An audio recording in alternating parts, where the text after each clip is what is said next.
bienvenida a esta hora en el estudio de los desayunos 24 horas en Quito a Richard Martínez, ministro de Finanzas. Ministro, buenos días, gracias por acompañarnos. Muy buenos días, Liz, un saludo a la audiencia. Bueno, para hoy está previsto, y así lo anunció el gobierno, se enviará a la Asamblea con el carácter de urgente este paquete de reformas dentro de la Ley de Crecimiento Económico. ¿Cuál es la expectativa que tienen ustedes como gobierno con este envío, ministro? Así es, Liz, así lo ha dispuesto el señor presidente de la República. Antes que nada, permítame expresar mi solidaridad del equipo económico y del gobierno nacional con el canal, los desmanes que sufrieron hace pocos días con actos de violencia, evidentemente demandan de la solidaridad de todos los ecuatorianos.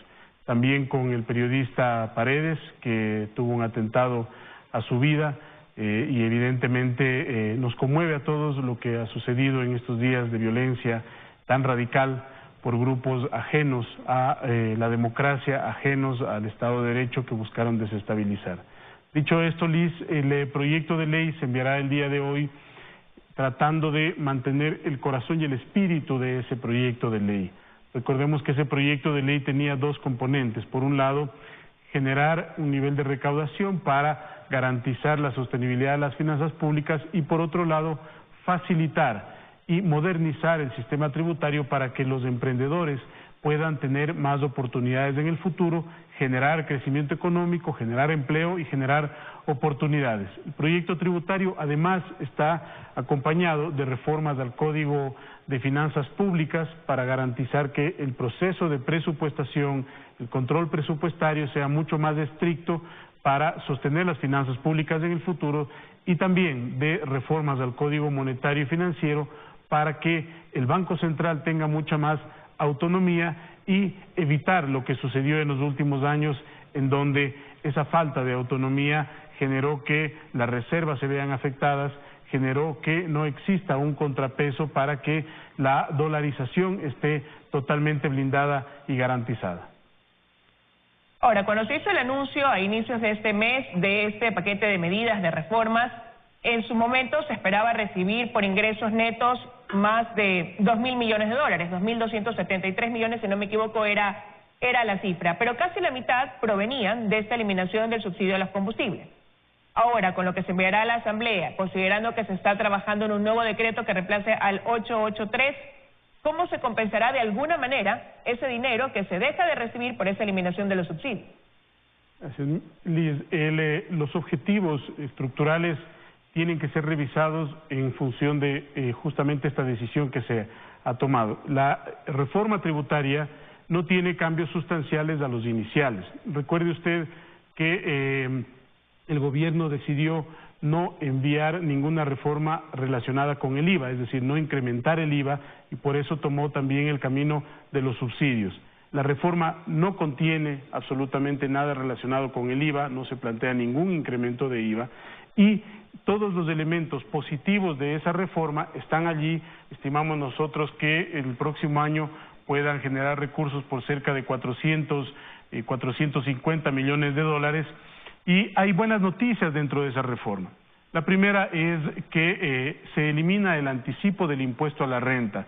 Este es un componente que le quita mucho peso, le genera mucho peso y mucha carga a los microemprendedores, a los microempresarios que tienen que anticipar recursos cuando no tienen liquidez. Entonces le estamos facilitando la vida a los emprendedores. El segundo es que creamos un mecanismo para las microempresas de facilidades de pago, no solamente en el tiempo para aliviarles la carga operativa, pero también hemos diseñado un esquema que les permite pagar el impuesto a la renta de una manera mucho más fácil sobre su ingreso. Simplificamos la vida a los microemprendedores. Un tema importante también es la eliminación de la obligatoriedad de retención de impuestos a más de 100.000 pequeños y medianos emprendedores. ¿Para qué? Nuevamente, para aliviar la carga operativa y que puedan mantener sus actividades económicas concentradas en lo que realmente es, que es un negocio, y no en atenciones a los temas administrativos ni atenciones a los temas tributarios, salvo los que correspondan efectivamente. Hay una serie también de... perdón.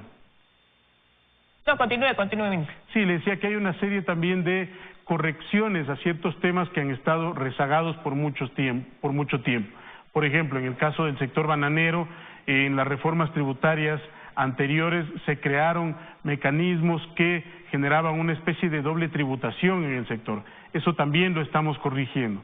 Y en el caso del sector exportador, que es un amplio sector generador de divisas, estamos diseñando un mecanismo que permite restablecer y compensar la competitividad a través de devolución automática de impuestos, como se lo hace en otros países, que son impuestos que no se pueden cargar o trasladar hacia el consumidor final en el exterior. El sector exportador tiene una dinámica muy diferente en ese sentido.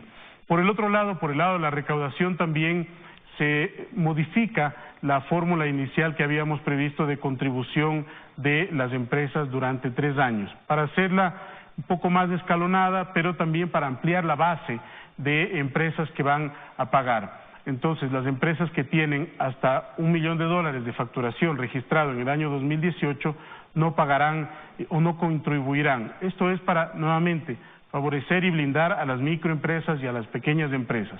Luego, las empresas que tienen entre 1 millón y 5 millones de operación, de ingresos operacionales en el año 2018, contribuirán con un 0,1% de su ingreso, de ese ingreso registrado en el 2018. Las que facturan entre 1 millón y 5 millones, 0,1%, entre 5 millones y 10 millones, 0,15%, y más de 10 millones, 0,2% del total de ingresos. Eso nos permite tener anualmente durante los próximos 3 años cerca de 170, 180 millones de dólares de recaudación. Entonces, hemos buscado un equilibrio dentro de esa reforma tributaria, insisto, para no perder el enfoque y el punto neurálgico de esa reforma, que es la facilitación de la inversión, la facilitación del emprendimiento y también garantizar recursos para la sostenibilidad fiscal. Ahora, ¿varía en algo también dentro de esta reforma? Se incluirían ciertos aspectos relacionados con el campo social, como el mantener el bono de desarrollo humano, la ampliación del plan Casa para Todos, con créditos hipotecarios a una tasa mucho más baja. Ese tipo de cosas se mantienen una vez que usted ha dicho que se ha tratado de mantener el corazón de estas reformas que fueron anunciadas a inicio de mes. Sí, dentro de esta reforma es muy importante mencionar que el señor presidente ha dispuesto que la reforma laboral se abra también a un espacio de diálogo para invitar al diálogo no a aquellos que ya tienen trabajo solamente, Liz, no a aquellos que ya anunciaron que se van a paralizar nuevamente el 30 de octubre por si acaso, ¿no? Es decir, el país está saliendo de un momento tan convulsionado, paralizó sus actividades y ya hay organizaciones sindicales que están nuevamente anunciando huelga. El país quiere trabajar y el país quiere trabajar en paz. Por eso vamos a invitar a la mesa de diálogo a aquellas personas que no tienen empleo, para que les escuchen también, para que les escuchen a aquellos líderes que hoy anuncian nuevas huelgas sin siquiera darse el tiempo de escuchar a aquellas personas en las que realmente debemos estar enfocados, que son las personas que no tienen trabajo. ¿Por qué digo esto? Porque el sistema, la reforma laboral siempre se planteó con garantías para las personas que hoy están trabajando, es decir, esos contratos laborales no se ven afectados. La reforma laboral va hacia futuro con nuevas modalidades que permitan generar mayor empleabilidad. Les han mentido mucho a los ecuatorianos en estos días. Les dijeron que se van a bajar los salarios básicos unificados. Eso es falso. Les dijeron también que el gobierno entregaba una bonificación a los venezolanos. Eso también es falso. Así como es falso que el gobierno les ha regalado $4.000 millones a los grupos empresariales. Esa remisión generó una recaudación para el Estado ecuatoriano de $1.250 millones, es decir, el Estado recaudó $1.250 millones y el 99.5% de las personas y empresas que se acogieron a la recaudación y a la remisión tributaria fueron pequeños y microempresarios. Usted decía los temas sociales. Recordemos que el programa, el conjunto de decisiones tenía 3 ejes. Por un lado, el tema tributario, laboral, que es la reforma que estaba inicialmente planteada a la Asamblea. Hoy va a ir lo tributario, lo laboral, que era el diálogo. El segundo componente, que tiene que ver con la focalización de los subsidios, que es el decreto que ya se derogó, y el tercer componente, que era ampliar la base de protección social. Cuando se deroga el decreto, todo tiene que ser recalibrado. En consecuencia, la ampliación de la base de protección social va a depender también de cómo culmine el proceso de diálogo en su instrumentación. Recordemos que este diálogo es para encontrar los mejores mecanismos de focalización para generar justicia para los más pobres. Ese es nuestro objetivo. En consecuencia, ahora, pero ministro, cuando se tomó esa medida de eliminar... Cuando se tomó esa medida de eliminar el subsidio de los combustibles, se la tomó por la necesidad que había de implementar una medida, ustedes decían, en ese sentido, dadas las condiciones del país. Ahora se abrió una mesa de diálogo para eso y se preveía que en unos cuantos días estuviera un nuevo decreto que reemplace al 883. Pero, de parte de los asesores de la CONAIE, ahora dicen que no, que será en unos 4 o 5 meses. Entonces, usted acaba de decir, vamos a ampliar esa mesa de diálogo. ¿Cuánto tiempo realmente tomará ya tener un decreto que reemplace el 883, que focalice esos subsidios y que permita esa recaudación de dinero que el gobierno tenía previsto?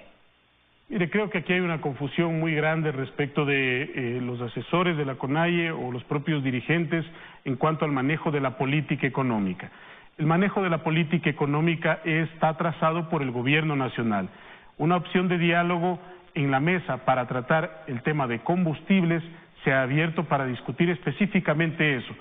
Si estos asesores que usted menciona, a quienes no he escuchado, consideran que ellos van a marcar los tiempos o que ellos van a marcar los temas de agenda, están en un error. El gobierno nacional ha extendido la mano para el diálogo, pero tampoco puede someter las decisiones de política económica a otro tipo de intereses, que ya los vimos en estos días. Había un interés legítimo de reclamar por la afectación de las decisiones de muchos ecuatorianos, ¿no es cierto? Pero también hubo muchos ecuatorianos más que pedían paz y que pedían diálogo. ¿Por qué? Porque vieron que grupos violentos se tomaron el concepto de la protesta social para desestabilizar al gobierno. Entonces, si hay personas que quieren caer nuevamente en ese juego o generar ese juego nuevamente, pues eso ya quedará en manos de ellos. Lo que el gobierno nacional tiene que hacer es responsablemente abrir un espacio de diálogo de corto tiempo para tomar una decisión que reemplace al 883 y seguir dialogando para perfeccionar los instrumentos que puedan implementarse para ese nivel de decisión. Una cosa es decidir cómo vamos a focalizar, por ejemplo, y otra cosa es la implementación en esa focalización. Entonces, la implementación de esa focalización para ciertos grupos determinados, para ciertas áreas determinadas, dado que requiere instrumentos tecnológicos, por ejemplo, eso puede tardar más tiempo. Pero no es del objetivo a este momento abrir la agenda a 40 temas, porque eso lo único que va a hacer es desviarnos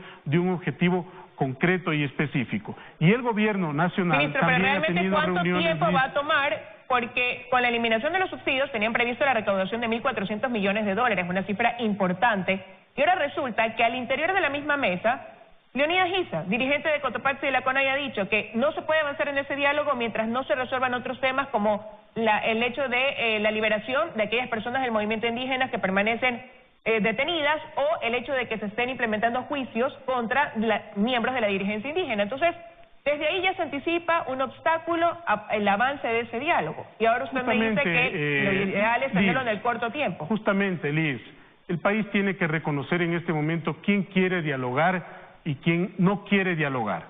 Quién quiere dialogar de buena fe y quién pone obstáculos para ese diálogo. Nosotros también, como gobierno nacional, pudiéramos decir entonces, primero que se reparen los daños que se han causado. Primero que se reparen los daños que se han causado para poder dialogar. Los ciudadanos quiteños todavía están consternados por el nivel de daño y jóvenes han salido a arreglar su ciudad, enhorabuena, jóvenes han salido a limpiar la ciudad, hay mingas cívicas que están movilizándose este fin de semana. Entonces, aquí no hay condicionamientos para avanzar en el diálogo de un instrumento específico. Eso no se puede dar, Liz, con todo el respeto, pero creo que hay una confusión respecto de ese diálogo. El diálogo claramente establecido y se lo hizo a nivel nacional, se escucharon otras preocupaciones de los líderes indígenas que tienen que manejarse por otro lado, pero la resolución de ese día, del día domingo, fue revisar el decreto encontrando un nuevo mecanismo que sustituya a la anterior. Así que, en nuestra opinión, estos son simplemente obstáculos que se van poniendo en el camino para no encontrar las soluciones. Hay gente que no le interesa el diálogo, al gobierno sí le interesa el diálogo, y no solamente con ciertos actores, con toda la sociedad. Por eso el presidente de la República, el día de ayer, antes de ayer, ha estado reuniéndose con más de 50 organizaciones sindicales, de pequeños productores, de artesanos, de maestros, de jubilados, para escuchar. Y todos quieren participar en la mesa de diálogo para proponer alternativas, para focalizar de manera adecuada los subsidios para que sean más justos para los más pobres, para proponer alternativas para garantizar que ese subsidio no vaya a los contrabandistas, para garantizar que ese subsidio pueda tener un retorno en los más pobres y que no se quede en las personas que no lo necesitan.